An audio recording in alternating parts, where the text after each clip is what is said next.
Halo semua, kembali lagi di mata kuliah Manajemen Data dan Pengetahuan. Kita akan melanjutkan lagi tentang data mining klasifikasi, tentunya dengan algoritma yang ketiga, yaitu decision tree. Nah, di decision tree ini akan memiliki banyak sekali algoritma, dan salah satu yang kita akan bahas kali ini adalah algoritma ID tree. Nah, algoritma ID tree ini adalah algoritma yang paling dasar untuk membentuk pohon keputusan atau decision tree. Ide dasar kalau kita menggunakan decision tree adalah ya bentuk dulu pohonnya, kemudian kita telusuri pohonnya itu sendiri. Big problemnya adalah untuk membentuk pohon, tentunya kita harus menempatkan atribut-atribut prediktornya secara tepat. Misal, siapa nanti prediktor atau atribut yang memprediksinya itu yang akan ditempatkan menjadi root. Kemudian dari root tersebut siapa yang akan menjadi child ataupun leaf dari si root tersebut, misalkan seperti itu. Tentunya hal ini tidak ditentukan dengan sembarangan.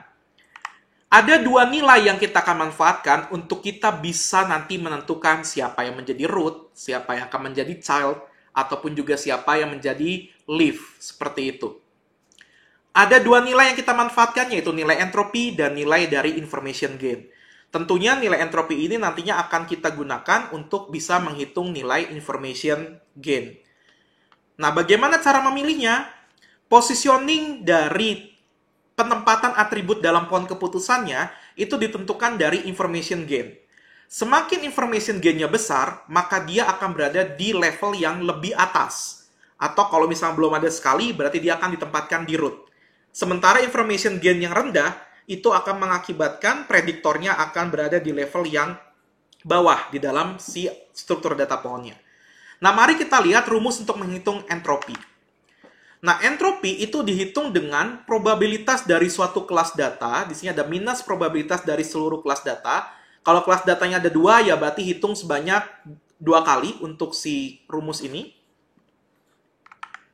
Jadi rumus ini tergantung sejumlah kelas datanya. Jadi kita akan hitung tergantung kelas datanya ada berapa. Kemudian minus dari probabilitas kelas datanya. Tentunya kalau probabilitas itu adalah ya kelasnya, rumusnya kelas dibagi dengan jumlah datanya. Nah, itu mah rumus umum dari probabilitas ya. Dikali dengan log 2 dari probabilitasnya itu sendiri.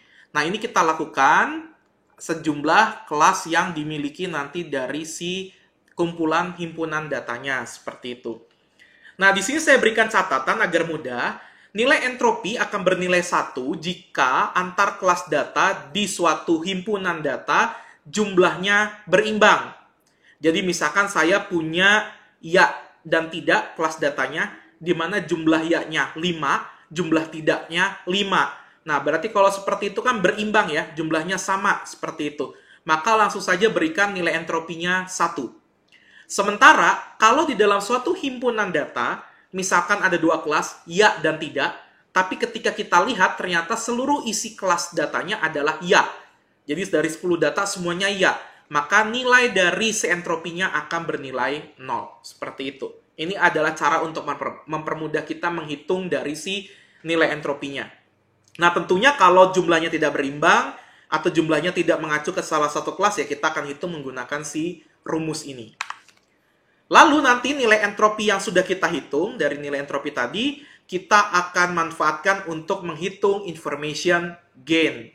Di mana nanti kita akan menghitung lagi di sini probabilitas dari si kelas yang mau kita nilainya. Nah, kita langsung lihat aja ke contohnya. Di sini ada data playing tennis. Ini adalah salah satu data yang paling sering digunakan untuk mencontohkan data mining klasifikasi.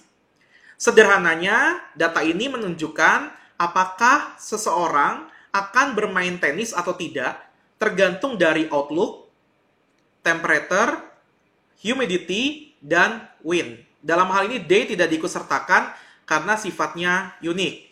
Kalau unik berarti kan nggak akan terbentuk pola ya, seperti itu. Maka di dalam persiapan data ini biasanya kita hapus seperti itu. Nah, bagaimana cara mengukurnya? Nah, yang pertama kita ukur, nilai entropinya adalah nilai entropi dari si kelas yang mau diprediksinya. Kita menghitung ini dulu. Ini entropinya berapa? Ya tentunya kita akan masukkan ke rumus tadi ya. Contoh di sini kita hitung entropinya di sini playing tennis tuh ada 2 kelas, ada yes, ada no, seperti itu. Maka kita mulai dulu dengan cara menghitung jumlah yes-nya. Ada 1, 2, 3, 4, 5, 6, 7, 8, 9. Oke, ini 9 yes, saya tandai dengan begini. Lalu no-nya ya tinggal dikurangi, ini jumlah datanya 14. 14 kurangin 9 tuh berarti 5 ya. Sekarang kita hitung 1, 2, 3, 4, 5. Oke, 5 minus atau 5 no. Ini gampangnya yes, ini no, seperti itu. Maka kita tinggal menghitung entropinya. Cara menghitung entropinya berarti sama dengan minus 9 per 14, karena jumlah datanya 14, dikali log 2, 9 per 14, ditambah, karena tadi kita punya fungsi sigma ya di sini. Jadi kita jangan lupa ada fungsi sigma di sini. Sejumlah kelas datanya, berarti tinggal ditambah minus, berapa di sini? 5 per 14, atau bisa saja ini disederhanakan jadi minus aja gitu ya. Minus 5 per 14 dikali log 2 dari 5 per 14. Seperti itu. Oke, ini baru entropi untuk si kelas S-nya tuh berarti mengacu ke si plate tenis. Lalu, untuk menentukan prediktor ini ditempatkan di mana, ya kita hitung nanti outlook berapa entropinya, temperatur berapa entropinya, humidity berapa, wind berapa, untuk bisa kita hitung nanti gain-nya. Jadi dari masing-masing ini akan ada gain-nya. Nah, setelah kita mencari yang plate tenis tadi, kelasnya, dengan entropi dengan cara yang tadi, nah kita akan menghitung nilai information gain dari per masing-masing atribut yang lain, yaitu outlook, temperatur, humidity, dan wind-nya. Nah, kita tinggal hitung aja, di sini yang height ada berapa, kemudian nanti kita akan hitung dulu, misalkan height di sini. Height itu dia mengandung 1, 2, 3, 4, 5, 6, 7. Total datanya 7. Nah, dari 7 ini berapa yang yes, berapa yang no. Seperti itu. Tentunya kalau kita lihat di sini, height yang yes ada 1, 2,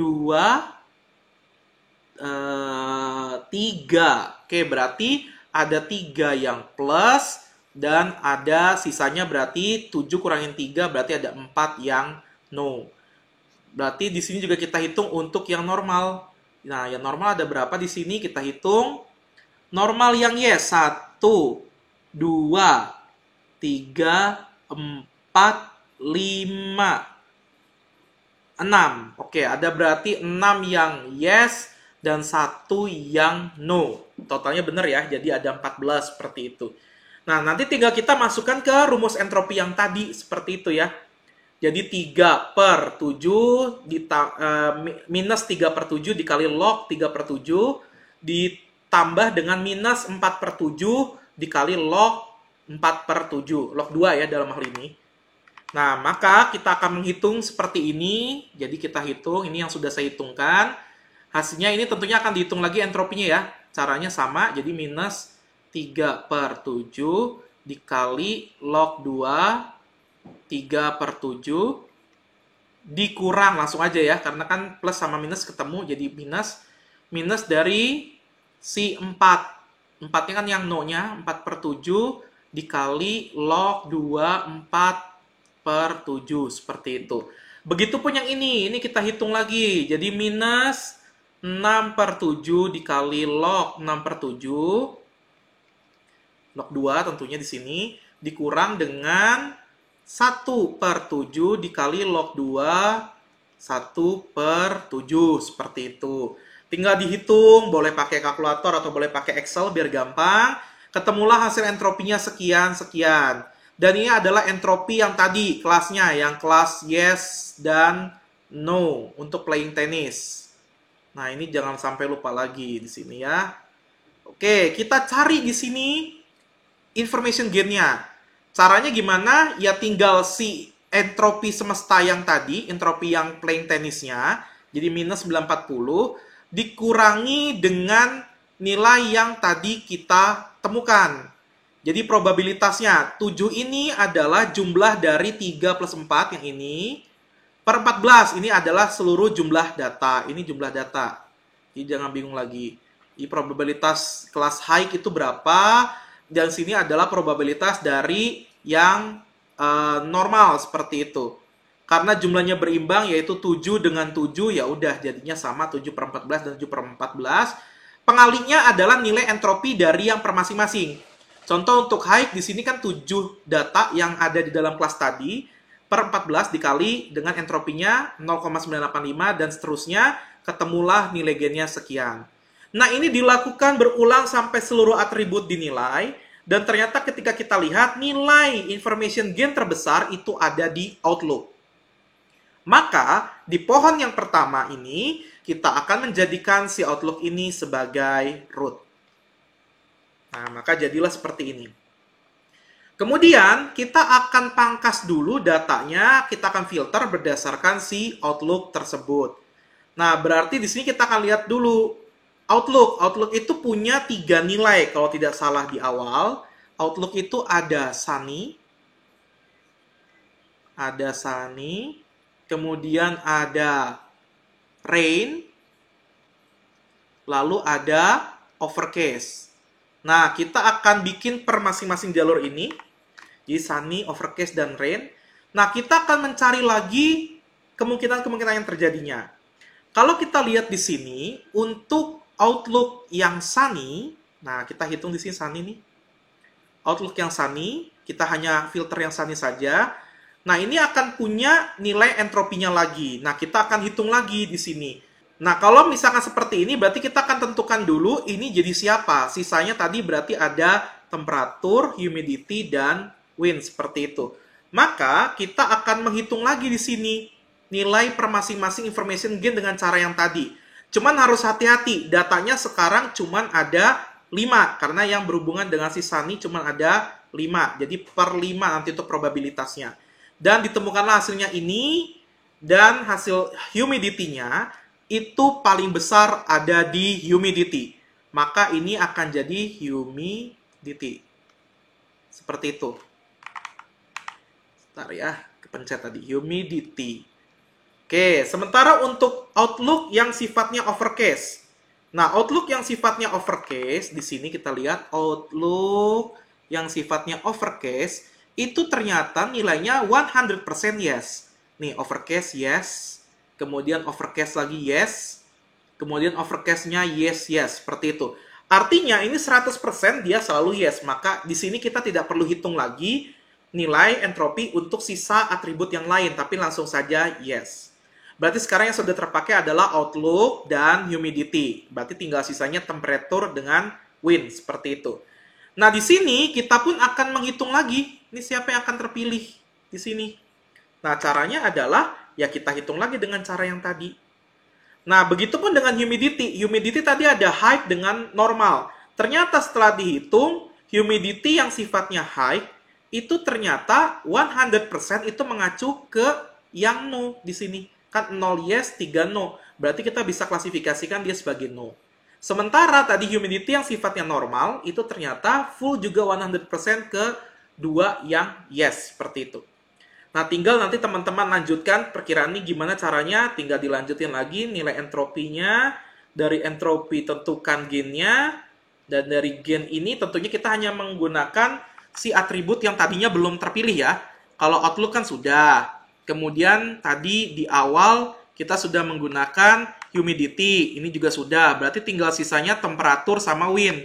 Berarti tinggal dihitung aja untuk temperatur sama wind, seperti itu. Nah, nanti untuk bagian ini, silakan teman-teman hitung sendiri, sampai nanti ketemu hasilnya seperti ini. Jadi outlook, humidity, dan wind, seperti itu. Nah, ini adalah pembentukan pohon keputusan dari kasus yang tadi. Nah, contoh yang lain pun juga disampaikan di sini. Misalkan kita ingin memprediksi apakah orang tersebut akan diterima di dalam suatu universitas atau tidak, berdasarkan nilai SPMB, UAN, dan psikotest. Di sini nilai SPMB ada tinggi, kemudian sedang, dan rendah. Kemudian UAN-nya itu bagus, cukup, dan kurang. Kemudian psikotestnya baik dengan buruk. Kelas datanya ada 2, ada ya dan ada tidak, seperti itu. Kalau sudah seperti ini, ya tinggal kita hitung pakai cara yang tadi, entropi dan information gain-nya. Di perulangan yang pertama, ya kita bertemu nilai gain terbesarnya ada di psikotest. Maka nilai psikotest ini akan menjadi root dari si pohon keputusannya. Nah, setelah ditelusuri, ternyata nilai psikotest yang ini, untuk yang baik, semuanya mengacu ke kelas ya. Nah, berarti Sudah berhenti di sini untuk si psikotes ya. Tinggal kita lanjutkan ke yang samping sini. Ini mau tinggal apa? Nah, ini tinggal sisanya adalah nilai dari SPMB dan nilai dari psikotes. Psikotes sudah, berarti UAN. Sorry. Nah, sampai nanti hasil jadinya seperti ini. Jadi nanti silakan teman-teman lakuin lagi perhitungannya supaya nanti latihan. Dan ini adalah kunci jawaban dari hasil decision tree. Oke, itu adalah materi tentang decision tree menggunakan ID tree. Silakan teman-teman pelajari lagi. Dan sekarang teman-teman sudah mendapatkan 3 algoritma untuk data mining klasifikasi.